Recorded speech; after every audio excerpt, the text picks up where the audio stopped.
இங்க இருக்கக்கூடிய மாணவர்களை எனக்கு தெரிந்த வரைக்கும் கிட்டத்தட்ட பாதி பேராவது மிக சாதாரணமான பொருளாதார பின்னணியிலிருந்து படிக்க வந்த பிள்ளைகளாக இருக்கலாம். ஒரு விவசாயின் மகனா இருக்கலாம், ஒரு தனியார் அலுவலகத்தில் ஒரு சின்ன பணி செய்யக்கூடிய ஒரு தந்தையின் மகனாக இருக்கலாம், அல்லது ஒரு சின்ன கடை வச்சிருக்கக்கூடிய அப்பாவின் பிள்ளையாக இருக்கலாம், அரசாங்க உத்தியோகத்தில் 15 வருஷமா ஏதோ ஒரு சின்ன வேலை பார்த்துக்கூடிய ஒரு சாதாரண பணியில் இருக்கக்கூடிய பிள்ளையாக இருக்கலாம்.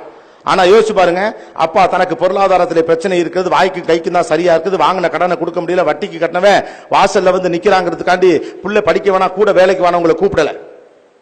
அவருடைய பொருளாதாரத்துக்கு நீங்களா 7 வயசுக்கு வயலுக்கு வேலைக்கு போயிருக்கணும். பல பேர் வேணாம், நம்மளால என்ன பண்ண முடியும், இழுத்து இன்னும் கொஞ்ச நேரம் 7 மணி நேரம் வேலை பார்க்கறது 8 மணி நேரமா வேலை பார்க்க முடியுமா, 10 மணி நேரமா வேலை பார்க்க முடியுமா, சொந்தக்காரன்ட்ட கடன் வாங்க முடியுமா, அரசாங்கத்துல ஏதாவது லோன் கொடுக்குறாங்களா அதை பார்க்க முடியுமா, கூடுதலாக உழைக்க முடியுமா அப்பா யோசிச்சார்.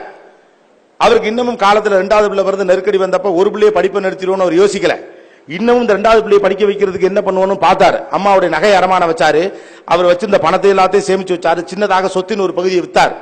என் பிள்ளைகளை இன்ஜினியர் ஆக்கி பார்க்க, டாக்டர் ஆக்கி பார்க்க, அல்லது ஒரு ஆடிட்டர் ஆக்கி பார்க்க, ஒரு நல்ல மனுஷன் ஆக்கி பார்க்க, ஒரு பதவியில் உட்கார்ந்து வச்ச அழகு பார்க்க என்னிடம் என்னவெல்லாம் இருந்தது என்பதை தான் உங்கள் தந்தை கணக்கு போட்டார்.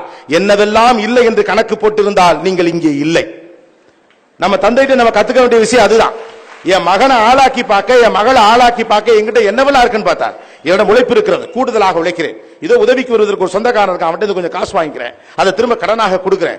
நான் உழைப்பது ஒரு மட்டுமல்லாமல் என்னுடைய மனைவியும் உழைக்க சொல்லுகிறேன். என்னுடைய 3 வேளை சாப்பாடுல இருந்து 1 வேளை சாப்பாட்டை நான் இறுக்கி பிடிக்கிறேன்.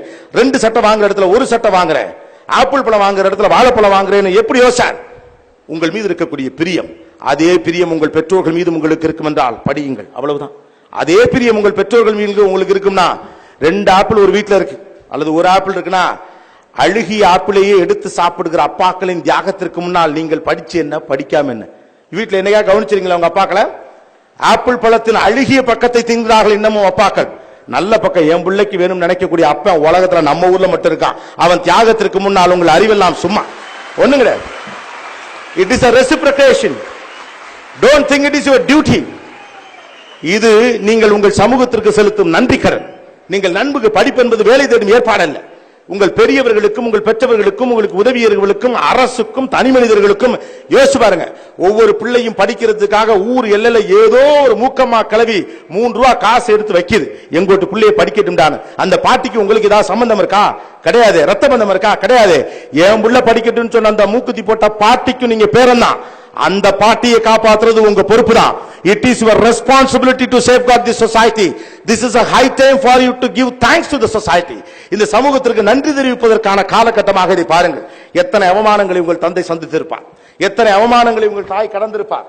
ஏதோ ஒரு அவசரத்திற்காக, பிள்ளையுடைய ஃபீஸுக்காக, படிப்புக்காக, புக்குக்காக, ஷூக்காக, ட்ரெஸ்ஸுக்காக, டூருக்காக, அறிவியல் எக்ஸிபிஷனுக்காக 1/2 பவுன் வச்சிருந்த தங்கத்தை கூட அடமான வச்சுட்டு இரவல் நகையை வாங்கி போட்டுக்கிட்டு கல்யாணத்துக்கு எப்படி போறதுன்னு கல்யாணத்துக்கு போகாம வீட்டுக்குள்ளே இருந்துகிட்டு உடம்பு சரியில்லைன்னு பொய் சொல்லி அழுது பிள்ளை ஜெயிச்சிரும் நம்பிக்கையோடு காத்திருக்கிற தாய்க்கு பதில் சொல்ல முடியலன்னா நீங்க படிச்ச என்ன படிக்காம?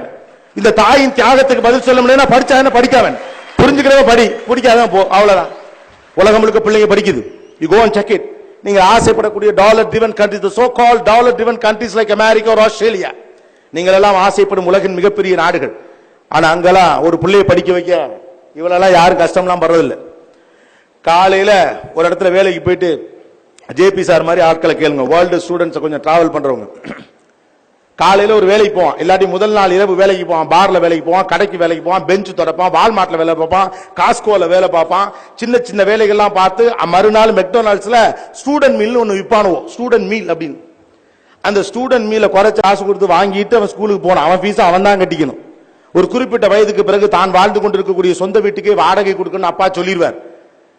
பிள்ளைக்காக சொத்து சேர்த்து வைக்கக்கூடிய அப்பனாத்தாள்கள் ரொம்ப கம்மியா இருக்கக்கூடியது உலகம் முழுக்க. இங்க மட்டும்தான் அப்பனாத்தால காப்பாற்றணும்னு நினைக்கிற பிள்ளையும் இருக்கிறான், சாகுற வரைக்கும் பிள்ளைக்காக வாழ்ந்துட்டு சொத்து வச்சுட்டு போற அப்பனாத்தால் இருக்கான். இந்த உலகம் வேற, இது நாம வேற.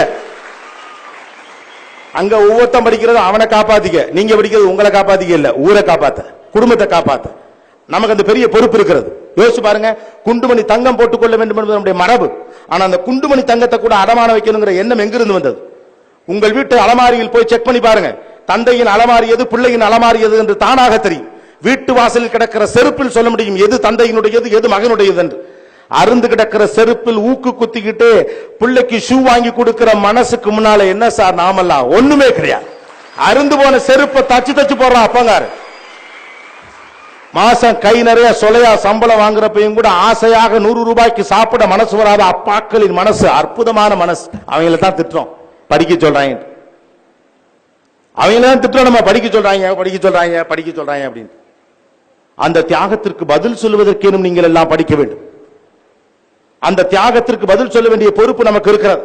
உங்கள் கண்ணறிந்த உங்கள் தாய் தந்தை உங்கள் கண்ணுக்கு தெரியாமல் உதவி செய்து கொண்டிருக்கக்கூடிய எண்ணற்ற பேர், அவர்கள் எல்லோருக்கும் பணி செய்வதற்காகவே படிக்க வேண்டிய மிகப்பெரிய பொறுப்பு இருக்கிறது. நான் சொல்வது போல உலக நாடுகளில் பிள்ளைகள் படிக்கிறதுக்குலாம் யாரும் இப்படி செலவு பண்றதெல்லாம் கிடையாது. ஏதோ ஒரு பள்ளிக்கூடத்தில் கொண்டு போய் பத்திரமா சேர்த்து நல்லபடியா சின்ன பிள்ளையிலேருந்தே ஒரு நல்ல பள்ளிக்கூடத்தில் சேர்த்து டியூஷன் வச்சு தினந்தோறும் கொண்டு போய் விட்டு திரும்ப கூட்டியாந்து பிள்ளைகளுக்கு யூனிஃபார்ம் வாங்கி வேறு பள்ளிக்கூடத்தில் சேர்த்து பிள்ளைகளோட சேர்ந்து கூட படிச்சு டியூஷன் எடுத்து ஹோம்ஒர்க் செஞ்சு கொடுத்து வாத்தியார் திட்டினா வந்து பேரண்ட்ஸ் மீட்டிங்ல உட்காந்து வாசல் வரைக்கும் கொண்டாந்து விட்டு டாட்டா காட்டி முத்தம் கொடுத்து திரும்ப ஸ்கூல்ல இருந்து கூட்டிட்டு போய் வீட்டுக்கு போய் லீவ்ல எல்லாம் அவங்கள வெளியில கூட்டிட்டு போய் அதுக்கப்புறம் நீங்க படிக்கிறப்ப கூட சேர்த்து இவங்களும் படிச்சு ராத்திரி எல்லாம் இவங்களும் தூங்காம பால் காப்பி எல்லாம் போட்டு கொடுத்து பக்கத்திலே உட்காந்து ஏமேங்க அப்படி படிச்சு வந்துருவான்னு கனவெல்லாத்தையும் மனசுல சுமந்துக்கிட்டு உங்களோட பரிச்சையை படிச்சா இவங்களும் சேர்ந்து அரைமண்டலம் ஆகி திரிஞ்சு படிச்சு நீங்க 12ஆம் கிளாஸ்ல பாஸ் ஆன பிறகு ஏதோ ஒரு நல்ல காலேஜ்ல சீட்டு கிடைச்சுன்னா அங்க வாங்கி கொடுத்து அதுக்கப்புறம் உங்களை அங்க படிக்க வச்சு அதுக்கப்புறம் இவன் கையில காலையாவது விழுந்து ஒரு இடத்துல வேலை வாங்கி கொடுத்து அதுக்கப்புறம் உங்களுக்கு ஒரு பொண்ணு பார்த்து பையனை பார்த்து கல்யாணம் பண்ணி விட்டுருவாங்களா என்ன? அதுக்கப்புறம் நீங்க பெத்து போறத மறுபடியும் ஃபர்ஸ்ட்ல இருந்து ஆரம்பிப்பாங்க. ரொம்ப கஷ்டம். கூட படிக்கக்கூடிய நண்பனே உங்கள் எண்ணத்திற்கு விரோதமாக செயல்படுகிற போது கோபம் வந்து விடுகிறது. எத்தனை முறை நாம் அவர்களுடைய எண்ணங்களுக்கு விரோதமாக செயல்பட்டு இருப்போம், எத்தனை முறை அவர்களுடைய எண்ணங்களுக்கு விரோதமாக நம்முடைய பணிகள் இருந்திருக்கும். ஆனால் அத்தனையும் பொறுத்து கொண்டு என் மேல வந்துருவான் என் புள்ள, நாம் பட்ட கஷ்டத்தை என் புள்ள படக்கூடாதுன்னு நெஞ்சுக்குட்டில் ஆசையை சுமக்கிற தாய்க்கும் தந்தைக்கும் பதில் சொல்லுவதற்கேனும் நீங்கள் படியும். அவ்வளவு. இந்தியா போன்ற ஒரு தேசத்தில் கல்வியை வெறும் தனி கல்வியாக பார்க்க முடியாது, இமோஷனலா தான் நீங்க கனெக்ட் பண்ணி ஆக வேண்டியிருக்கு. உங்களுக்கு சமூக பொறுப்பு இருக்கிறது, தேசம் பற்றிய பார்வை இருக்கிறது, மாநில பொறுப்பு இருக்கிறது, எல்லா பொறுப்பும் உங்களுக்கு தான் இருக்கு. இந்திய தேசம் தலை நிமிர்ந்து நிற்பது உங்கள் கையில் இருக்கிறது. தொடர்ந்து முன்னணியில் இருக்கக்கூடிய நம்முடைய மாநிலம் முன்னணியிலேயே கல்வி அறிவில் இருக்க வேண்டிய அவசியமும் பொறுப்பும் உங்களுக்கு இருக்கிறது. உங்களுக்கு அடுத்து வரப்போகிற எல்லா தலைமுறைகளுக்கும் முன்னுதாரணமாக இருக்க வேண்டிய பொறுப்பு உங்களுக்கு இருக்கிறது. You is not just you. நீ என்பது நீ அல்ல, ஒரு சமூகம். நான் என்பது நான் அல்ல, ஒரு சமூகம். ஒரு 7000 பேர் இங்க உட்கார்ந்து இருக்கல, ஏதோ பேசி கைத்தட்டலாம் என்னால வாங்கிட்டு போயிட முடியும். தொண்டை தண்ணி வத்துறதுக்கு எதுக்கு உச்சுரு போக இதுதான்டா முக்கியம் கத்துறானா இந்த 7000 பேர்ட்ட 4 பேர்ட்ட நான் சொல்றது போய் சேர்ந்துடாதான்னு ஆசை.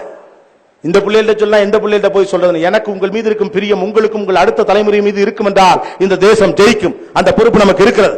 பி எ லீடர். அதற்காக படி. தலைவனாக தலைநிமிர். உலகின் பல்வேறு நாடுகளுக்கு பதில் சொல்ல வேண்டிய பொறுப்பு நமக்கு இருக்கு.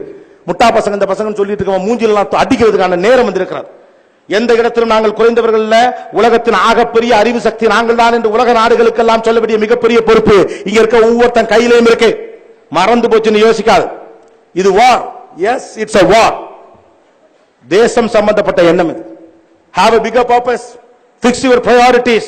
Understand your responsibilities. It is a high time for you to give you to the people. இந்த சமூகத்திற்கும் உலகிற்கும் திரும்ப கொடுங்கள். அடிக்கடி ஒரு விஷயத்தை நினைத்துக் கொள்ளுங்கள். இங்க எவ்வளவு பேர் உங்க குடும்பத்தோட ஹோட்டலுக்கு போவீங்க? அடிக்கடி எப்ப